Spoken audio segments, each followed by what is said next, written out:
We've started releasing bodies. 4 were released yesterday. Another will be picked today. About 2-3 will be picked today. And there's a procedure. All those bodies who have been identified by their loved ones, either through DNA or physical identification or fingerprint identification, which are enough from where we sit, they will have their loved ones to bury and give them a send-off that is going to give them closure. We are very grateful to the county government of Kilifi, who have sacrificially supported our law enforcement agencies, the investigating team, and the prosecution team by preserving those bodies for more than a year now.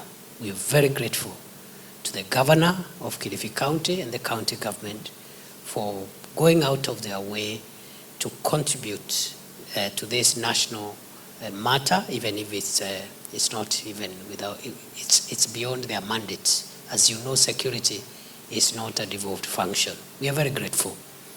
We are particularly grateful because, again, the county government has decided to waive all the charges and fees for the mortuary for all that period. And again, we are grateful. We will support the county government by paying off the electricity bills and other bills that we want to pick as national government. Also, the national government will support the families that are unable to transport their loved ones so that they can bury the remains decently. We will support them to be able to transport their loved ones. And I have directed the county security team to work with the county government so that we can identify families that require support. And the Ministry of Interior is going to support those families that are in need. But we have also other lower ranking people whom we shall also be taking to court in a short while. I am very grateful to the investigative team. They have done a good job under the Director of Homicide, Mr. Nyuguto. I think those are selfless Kenyans. They have served the country well. I am grateful to the forensics team, also from the DCI, and I'm also grateful to the office of the Chief Government Pathologist, Dr. Johansen Oduor, who has done a great job to help us have closure. As you're aware, Chakama Ranch, particularly part of it where the principal suspect concentrated, and therefore last week the government has degazetted the rest of the Chakama Ranch. It's a 50,000 acre ranch. So about 46,000 acres are gazetted, and we have made sure that we don't have any possible grave sites there. But the 4,000 acres around where the principal suspect concentrated his crime remains a scene of crime and is not available for any public activities. We shall be fencing off that area. It will be available in the long term because the investigating team and the prosecution team will require that scene of crime to be able to prosecute and get justice.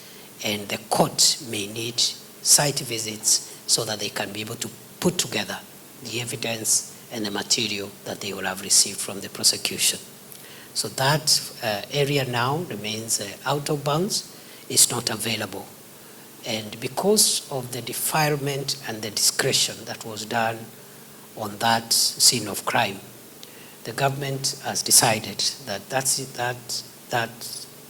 that parcel, the 4,000, will be compulsorily taken by government, and it is going to be used to, first of all, rest any of our brothers and sisters or our children who lost their lives, but either they cannot be identified for whatever reason, or maybe they have not been claimed, or if a family voluntarily agrees, we are going to lay them in a dignified manner on that parcel, and the government will also construct a memorial on that property so that it remains a permanent reminder of what happened in our country. As I've said, this is the worst security attack ever to occur on the soil of Kenya.